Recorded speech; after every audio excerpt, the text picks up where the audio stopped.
So, you were born Lara Croft, and this is why your life sucks. You're 21 years old. You own Croft Manor in Surrey, 17 rooms, a private library with books in 12 languages, a stable with 4 horses, and a family fortune of £20 million. You graduated from Oxford with honors. You know how to use a bow, fence, sail a yacht, and speak Mandarin, Arabic, and ancient Greek. Around your neck is a diamond necklace from your great-grandmother that's worth as much as a small mansion in London. A year from now, you'll be eating raw rat meat in a cave in Tibet because you'll have no other choice. 3 years after that, you'll wake up in the Amazon jungle with leeches on your legs and malaria in your blood. 5 years after that, you'll kill your 307th person and stop counting. But let's start at the beginning. Your childhood was perfect. Too perfect. Your mother, Amelia, an aristocrat from an old family, taught you etiquette and piano. Your father, Richard, a world-renowned archaeologist with a fortune from his industrialist grandfather, took you to museums and told you about Atlantis as if he'd been there himself. At 5, you already knew trilobites went extinct in the Permian period, and the Egyptian pyramids weren't built by slaves. At 10, you were riding horses in the morning, fencing in the afternoon, and reading Homer in the original Greek by evening. Not because you were forced to, because you liked it. You had everything a child could want: loving parents, a huge home, an education, a future. And then you turned 15. A family trip to the Himalayas. Your dad is searching for an artifact, some ancient relic connected to immortality. Your mom is against it, but you beg her to go. You want to see the mountains. You want an adventure. The fucking romance of youth. The plane goes down. You remember every second. The shaking, the screams, your mother squeezing your hand so hard she breaks 2 of your fingers, but you don't feel the pain because the plane is tearing apart and you see the sky where the roof should be. You remember the impact, the snow, blood on the white, the silence after the crash. You wake up. Your mother is gone. Your father is injured, 3 broken ribs, a dislocated shoulder, but alive. The pilots are dead. It's just the 2 of you in the mountains. The temperature is minus 20 degrees, and the nearest village is 50 kilometers away. It takes you 7 days to get out. Your dad carries you on his back for the first 2 days, until he realizes he won't make it. You walk on your own. A 15-year-old girl in a torn jacket with frostbitten toes through knee-deep snow. You never find your mother. No body, no tracks, nothing. As if she was erased from reality. Your father loses his mind, not right away, slowly, over years. He spends millions on the search. He hires expeditions, charlatans, psychics, scientists. He checks every cave within a 100-kilometer radius of the crash site. He finds legends about a portal to another world, about a magical artifact that can bring back the dead. You watch as your father, an archaeological genius, a man of science, turns into a paranoid man who believes in mysticism and wastes a fortune on insane theories. The manor is mortgaged. The artifact collection is sold. The money disappears into thin air. You're 18. You bury your father. A heart attack. The doctors say it was stress and exhaustion. You know the truth. He died of grief. From not finding her. From spending 20 years of his life searching for a ghost and proving nothing. There are 17 people at the funeral. There would have been 300 before. But over the years of his obsession, your father lost all his friends, all his colleagues, everyone who didn't believe in his crazy ideas. You stand by the grave and think, he died without ever finding her. He spent everything, absolutely everything, and got 0 answers.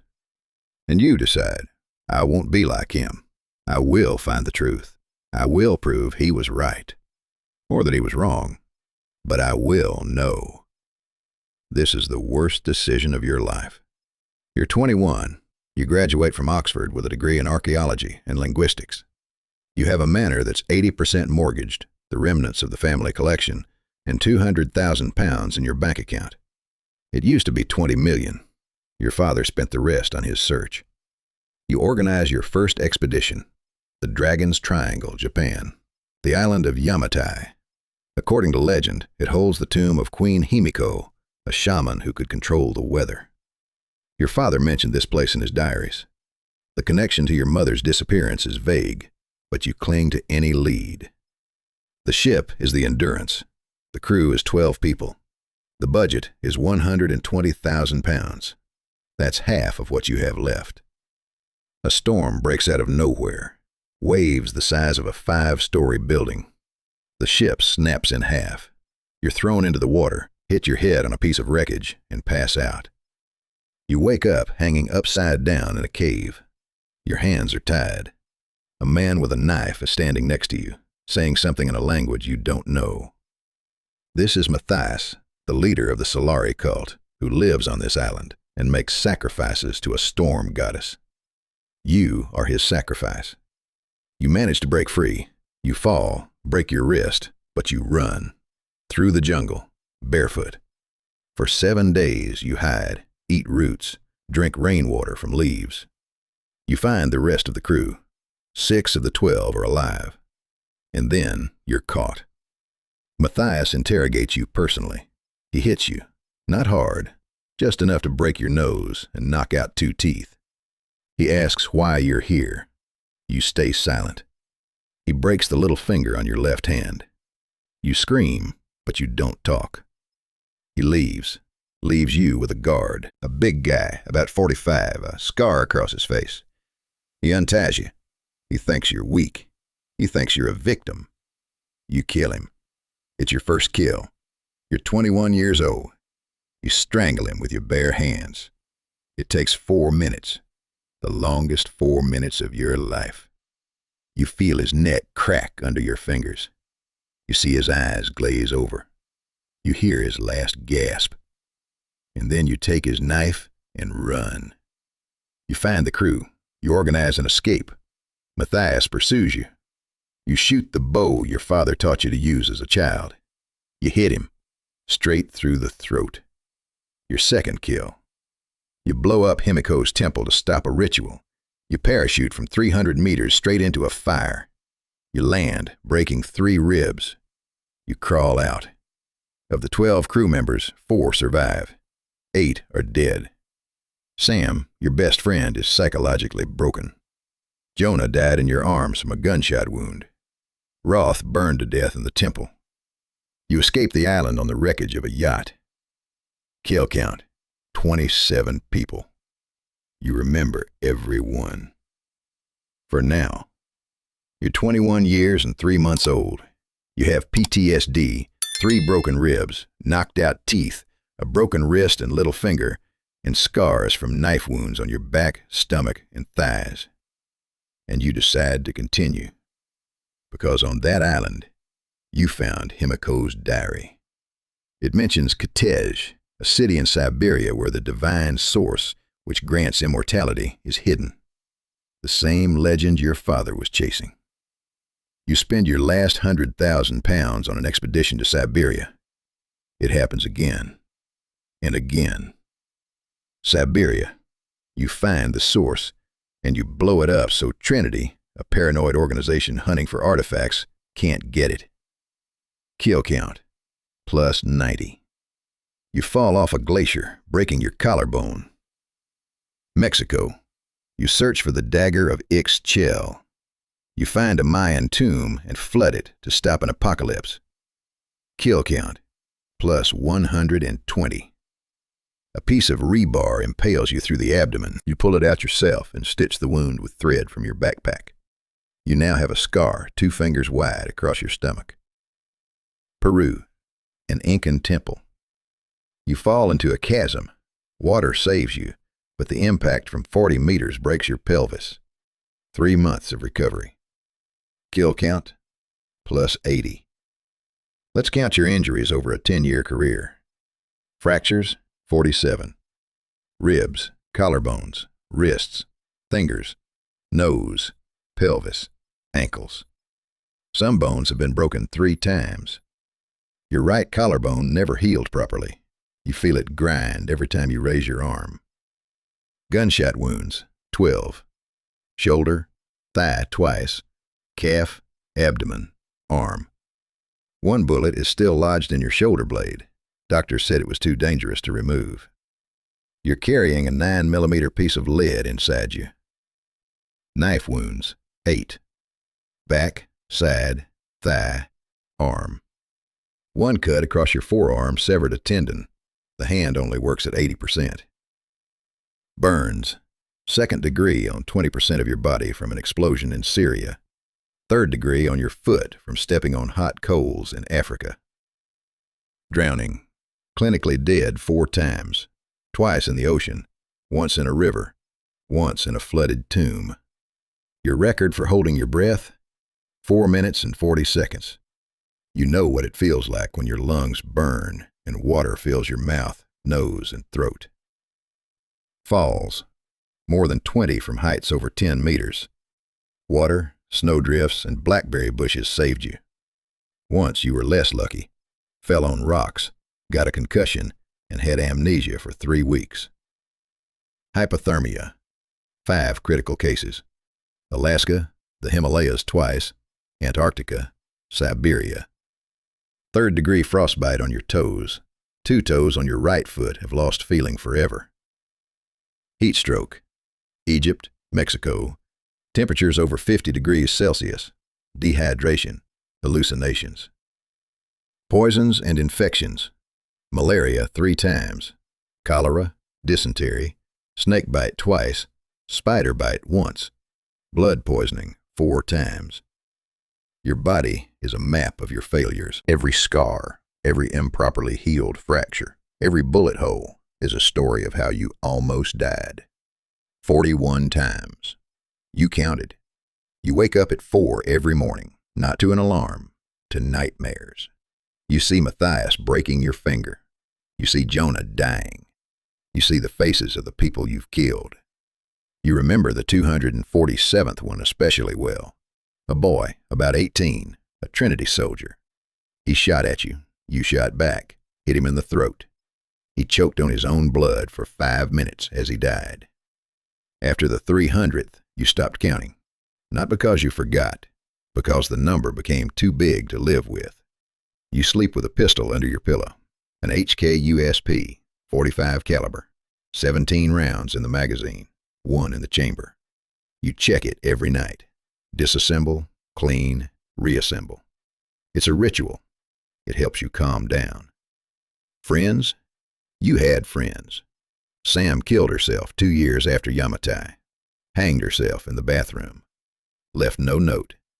You found her. You were 20 minutes too late. Jonah is dead.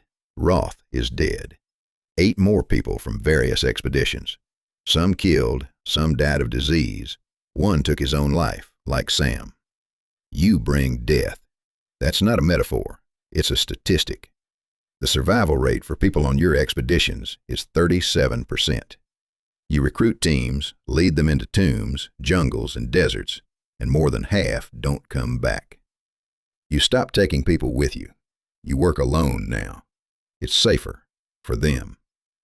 Romance? Let's talk about romance. There was a guy, Alex, a technician, smart, kind. You met on Yamatai. He tried to protect you, took a bullet to the stomach, died in your arms.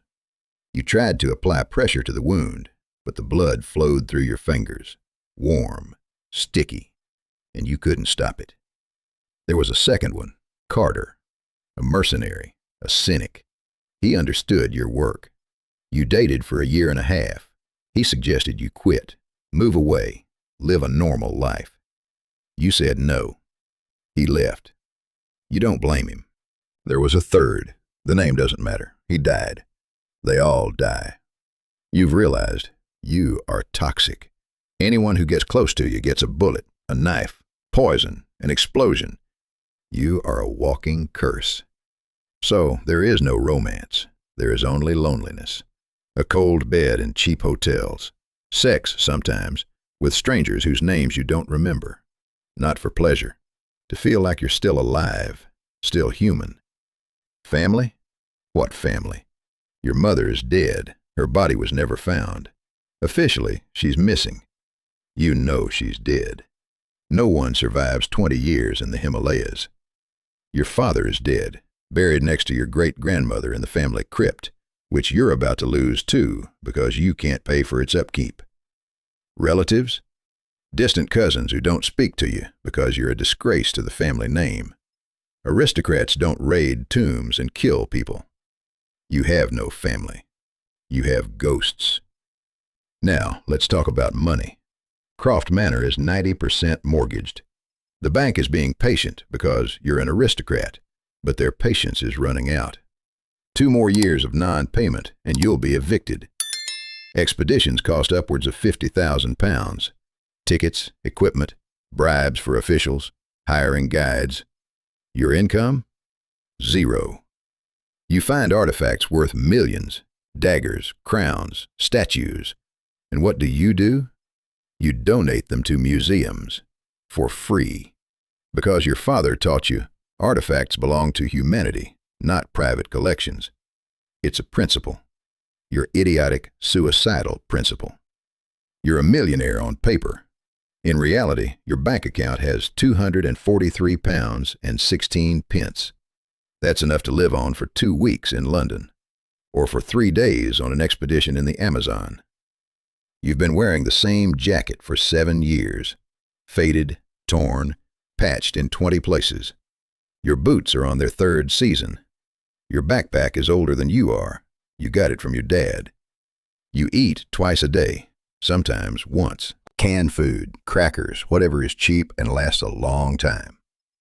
You rent a room in a London hostel for £300 a month, shared bathroom, drug addicts for neighbors, mold on the walls. This isn't the life of an aristocrat. This is the life of a vagrant who happens to own a manor. And now for the moral side. You have killed over 1,000 people. Not demons, not monsters. People. Yes, most of them shot first. Yes, they worked for bad people. Yes, you were defending yourself, but you killed them.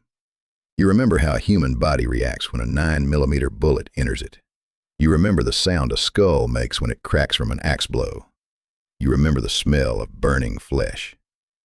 You remember the convulsions of a man you drowned in a swamp. You've become efficient, cold, professional. You see a target, you estimate the distance. You shoot, hit, next target. 3 seconds per kill. Your record? 16 people in 2 minutes. This isn't normal. A normal person can't kill someone and then go eat a meal. You can. You've eaten while sitting on corpses, literally. In Syria, after storming a camp, you sat on a pile of bodies, opened a can of food, and ate it, because you had been fighting for 8 hours and were starving. You don't feel anything anymore. You see a dead body and think, I should search it, maybe there's ammo. You're a monster, Lara. Not because you kill, but because killing has become a job, a routine, a daily task. And you also destroy history. You're an archaeologist? That's a joke. Archaeologists preserve. You blow things up. Himiko's tomb? Blown up. The temple in Siberia? Flooded. The pyramid of Kukulkan in Mexico? Collapsed. The city of Paititi in Peru? Half destroyed. You find wonders of the ancient world, structures that have stood for thousands of years, technologies that modern science doesn't understand, and you liquidate them. Why? So the bad guys don't get them, so the artifact doesn't fall into the wrong hands. But the result is the same. Humanity loses priceless knowledge. Forever. You are not an archaeologist. You are a plague of locusts in human form. You arrive, take what you need, and destroy the rest. And the scariest part? You justify it. You say, I'm saving the world. I'm preventing catastrophes. Maybe you are, but the price is too high. And now, the climax. You're 31. For 10 years, you've been searching for answers. What happened to your mother? Was your father right about immortality? Is there any point to all this? And you find the truth. Your mother is dead. This is confirmed in Siberia when you find her body at the divine source. She tried to survive, used the source's magic, became part of it. But she's dead. You spent 20 years searching for a ghost. Your father was right. Immortality exists, but it doesn't work. The source turns people into monsters, slaves, zombies. It's not life. It's a curse. The artifacts you killed for? Destroyed. You destroyed them yourself to save the world. Immortality? You didn't find it. The truth? You found it, and it was horrible. You lost everything for nothing. Your father died in vain. His search was pointless. Your mother is dead, and nothing will bring her back. 10 years of your life, 1,000 kills, 41 near deaths, millions of pounds, priceless artifacts, all for an answer that brings no comfort. You stand in the ruins of Paititi and realize everything you did was meaningless. But you can't stop, because it's the only thing you know how to do, the only thing you have left. Every tomb calls to you. Every mystery beckons. You see a legend on a map and think, what if there's something there? What if that's the answer? You're not searching for artifacts. You're searching for a justification for your own existence. You'll die in some hole in the ground, alone. A bullet, a knife, a fall, it doesn't matter. No one will find your body. 100 years from now, archaeologists will find your skeleton and say, here's another victim of ancient traps. But until that day, you keep going, because it's the only thing you have left. You are Lara Croft, a lady, an aristocrat, an archaeologist, a killer, a victim, a monster. And your life sucks. But you know what? You keep going anyway. Not because you want to, but because you don't know how to do anything else. You check your weapon. You pack your bag. You look at the map, at the new location marked on it. A new tomb, a new mystery, a new chance to find something that will give meaning to this whole nightmare. And you go. Again, and again, and again. Because you are Lara Croft, and you don't know any other way to live. That was the story of a girl who grew up in luxury and chose a life of death. If you like this format, hit subscribe and ring that bell. Most importantly, write in the comments who you want to see next. Tommy Vercetti? Max Payne? Altair? Jinx? Or someone else from gaming whose life turned out to be not as cool as it looked in the trailers. See you in the next tomb. In the next video.